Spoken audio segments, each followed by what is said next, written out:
Hello everyone, I'm Jack Fisher and welcome to my Sick Sad World. And that world was shaped by many forces, some more than others. And having consumed many comics, cartoons, movies, music, TV shows, and donuts over the years, they've all affected that world in profound ways. But some are truly unique in how they resonate within that world. And I've come to appreciate that uniqueness even more with time. By that lofty standard, the MTV animated series Daria was one of the most impactful shows I ever watched. If you were a kid, a teenager, or even a full-grown adult in the late 90s, early 2000s, this show spoke to you. It spoke to everyone, albeit in a uniquely cynical tone. It was one of those shows that came along at just the right time and offered just the right message. It ran for 5 seasons from 1997 to 2001. And in some respects, these years were a time of ignorant bliss. It was just before 9/11, before social media, before everyone started blaming millennials for ruining everything. Although to be fair, that was mostly because people weren't done blaming Generation X for ruining everything. But I digress. In addition, this uniquely special time gave us genuine cause for optimism. It really did seem like our best days were ahead of us. Everything in the world seemed to be going so well. The Cold War was over and America had won. The economy was booming, society was progressing. We just had so many reasons to be excited, hopeful, and eager for what lay ahead of us. But then, Daria Morgendorffer came along. And with her came some cold, hard truths, delivered directly through that distinct, monotone voice that we grew to love. It was never harsh, it was never judgmental, it was never even rude, crass, or demeaning. That wasn't Daria's style. She just spoke truth to bullshit, bringing perspective to a world so eager to skew it. And at a time when everyone had reason to buy into the system, Daria pointed out that the system is still flawed. There are many parts of it that are unjust, unfair, and utterly lacking in real substance. And if this really was the best we could do as a society, then we kinda suck. This kind of sardonic cynicism was something you didn't get from other shows at the time. Hell, you really don't get it much now. Even other adult cartoons that go heavy into dark humor never offered a perspective like Daria. Whereas other shows fall too deeply into a nihilistic cycle, Daria kept things balanced. And I've yet to see a show match that balance. Now, I could talk for hours about Daria and why I love the show so much. I could go over every episode, breaking down the plot, the themes, and the unique humor behind it. I could also dig deep into every character, from Kevin to Brittany to Jane to Quinn, Helen, Jake, and Trent, and yes, even Tom Sloan. And trust me, any fan of this show will tell you that talking about Tom Sloan can get ugly. I may end up having to make multiple videos exploring these characters and the concepts of the show. There's just so much to delve into and appreciate. But to make the point I want to make with this video, I'm going to single out one of my favorite episodes. And that episode is episode 8 of season 4, Psychotherapy. It's an episode that, in my humble opinion, perfectly encapsulates Daria's persona within her world, while also conveying the show's unique perspective to the world at large. And both our worlds are better because of it. Because by this point in the series, the show had really refined its formula. And this episode does follow that formula closely. It starts with something that's ordinary and fairly relatable to the real world. Daria's mother, Helen Morgendorffer, is up for a promotion at the law firm she works at. But then, some unexpected absurdity enters the picture. One that's asinine, frustrating, and often wrought with ulterior motives. It's par for the course for this show.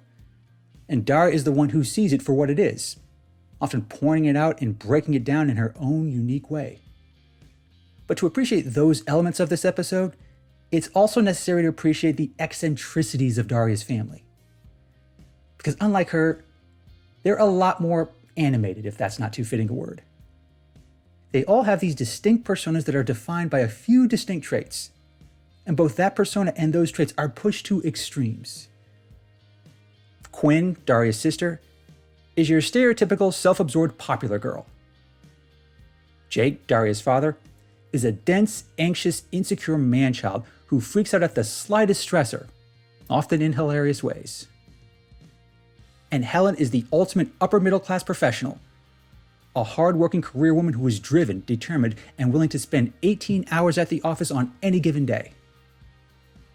Again, these eccentricities are amplified throughout the show, and Daria deals with all of them while keeping a straight face, which just makes you respect her even more. But in this episode, those various quirks get scrutinized like never before, and by licensed professionals no less. Because in order to determine whether Helen can handle this promotion, she and her family are sent on a weekend retreat to a, quote, mental health spa. It's not quite what you think it is, but I promise you it's close. It's basically part mental health clinic and part country club, a place for doctors and therapists to comfortably assess the psychological health of upper middle class yuppie types, and in a manner that doesn't seem like they're questioning their sanity.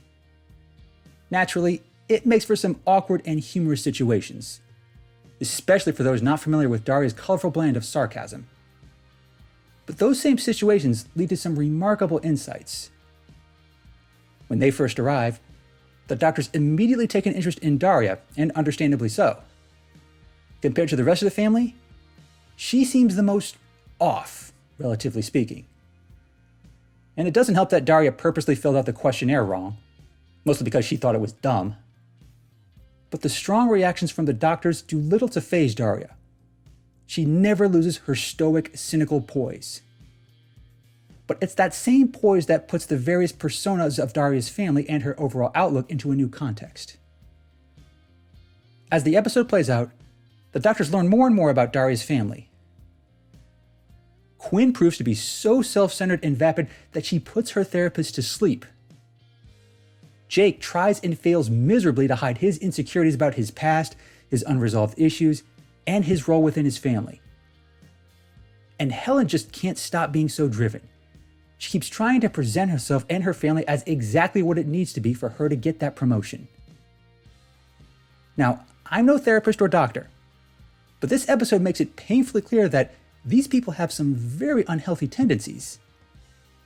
I wouldn't go so far as to call everyone in Daria's family mentally ill, but they all walk a very fine line between being eccentric and having full-fledged personality disorders. And amidst all these idiosyncrasies, Daria ends up being the most well-adjusted. The same doctor that wanted to put her in a straitjacket when she first arrived admits this outright. Despite all these strange circumstances surrounding her and her family, Daria finds a way to manage it all. And she does so in a way that's oddly healthy. And it's here I want to take a step back and look at the bigger picture.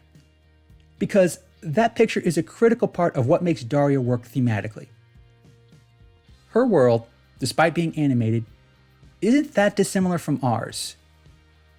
Lawndale may not be your typical suburb, but it accommodates the same systems as well as the flaws within those systems.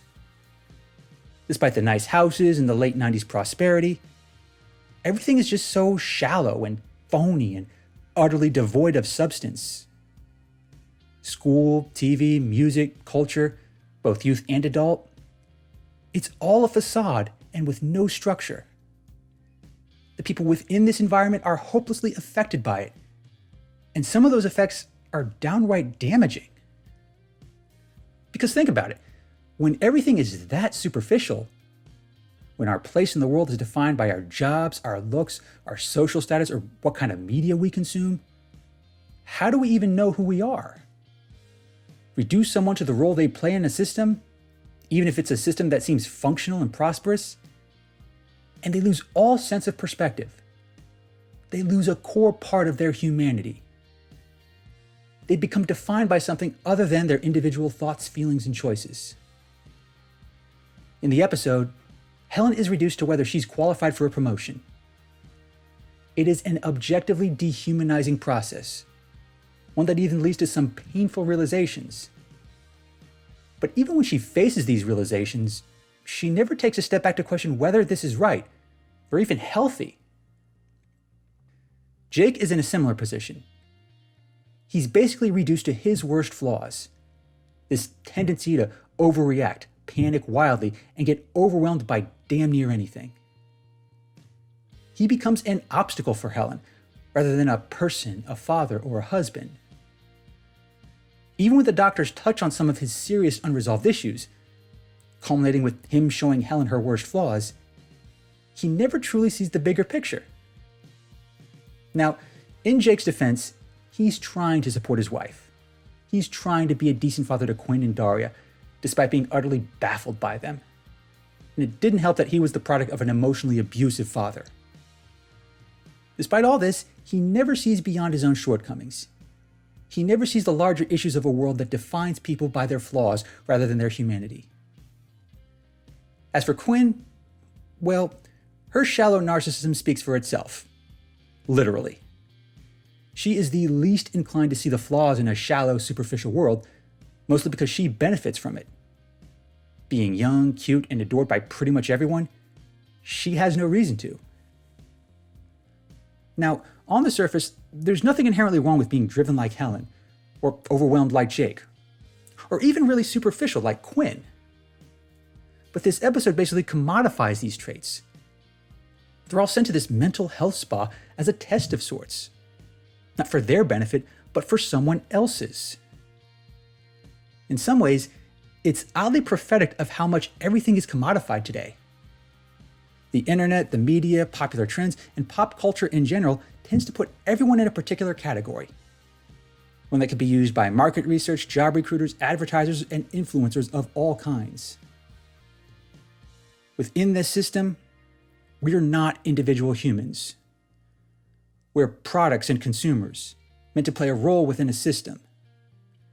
That system was there in the late 90s, and it's only evolved since then, skewing our perspective even more in the process. And the only one who maintains a balanced perspective of it all is Daria. She sees through the agendas.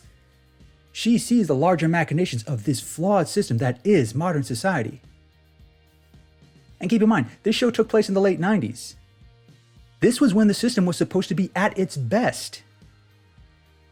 And yet it still has all these glaring flaws. Flaws that Daria bluntly points out. In the episode, it comes to a head in multiple scenes. At one point, she actually sums up everything before the rest of her family even figures it out. While talking to Dr. Melipeds, she effectively diagnoses her family's quirks. Mom's resentful that she has to work so hard, which obscures her guilt about actually wanting to work so hard. Dad's guilty about being less driven than Mom, but thinks it's wrong to feel that way, so he hides behind a smokescreen of cluelessness. Quinn wears superficiality like a suit of armor, because she's afraid of looking inside and finding absolutely nothing. And I'm so defended that I actively work to make people dislike me so I won't feel bad when they do. Can I go now? Again, there's no judgment or resentment in Daria's take. She never frames this insight as an attack or a criticism. She just presents it as honestly and objectively as she can, albeit with a sharp twinge of sarcasm. She never gives the impression that she resents her family. Even though she clashes with them throughout the show, Daria never outright antagonizes them. There are even times she shows genuine love and care for them. This even manifests at the end of the episode. After her mother is upset by all the realizations, thinking she's failed as a mother, Daria is there for her. She's still as blunt and honest as ever with these cold, harsh truths, but she somehow manages to convey them in a way that's refreshing, as well as reassuring. Look what I've done to my family. Your father feels completely neglected and resentful. I've shut you out so many times you don't even try to talk to me, and Quinn... Well, I can't even think about what happened there, not right now. Oh my God, Daria, you didn't hear that. Didn't hear a thing. So you get carried away with the job. Big deal. You're just as committed to the family. I try to be. You're very grounded. It's why you're half crazy. You really don't hate me for working so hard. I came to this stupid place and pretended to be well-adjusted, didn't I? It is, in my opinion, one of Daria's best moments. It's also a moment that shows a real evolution of the characters, showing growth in Helen, as well as Jake to a lesser extent. Quinn's a different story, but again, I'll save that for another video. But what makes this moment so profound is how it's framed. It cuts to the very essence of Daria and why she's such a compelling character. Sure, she can be harsh, cynical, sarcastic, and outright antisocial. But at her core, she stands in the center of this shallow, superficial world as a beacon of cold but necessary truth. She won't hide from it. She won't ignore it either. Being in this world, whether it's Lawndale, New York, London, or Calcutta, a lot of it sucks. The system we have can and often does strip away our humanity to make us the right kind of cog for this never-ending machine. Whether it's preparing us for a promotion or molding us into loyal consumers of pop culture, it all comes back to having us play a role, and often one that we don't get to choose freely. Some just struggle to keep up with that system. Some embrace it because it serves them so well. But Daria just stands within it, doing her own thing, being her own person. Sure, it makes her an outcast. It makes her weird in the eyes of everyone around her, including her parents. But at the end of the day, she's still her own person. She knows who she is and what kind of world she lives in. Sure, it still sucks. And sure, a lot of people within it suck. But she doesn't whine, rage, or despair. She just sees the larger truth, accepts it for what it is, and lets that be her perspective. Everything else is just her choice to make, even if most of her choices involve heavy sarcasm. And honestly, I wouldn't have Daria any other way. This episode is a perfect affirmation of why her perspective matters just as much today as it did in the late 90s. In a world that's immersed with style, gimmicks, half-truths, and agendas, simple truth and basic substance still speak volumes. It doesn't need to be shoved down someone's throat, especially a loved one. It just needs to be presented, appreciated, and with genuine honesty. Daria Morgendorffer shared these sentiments with a generation that needed it. And given how things have unfolded since the early 2000s, future generations will need it just as much, if not more so. Thanks for watching, everyone. And thanks for joining me in my sick, sad world. Please remember to like, comment, and subscribe. Until next time, take care and stay safe.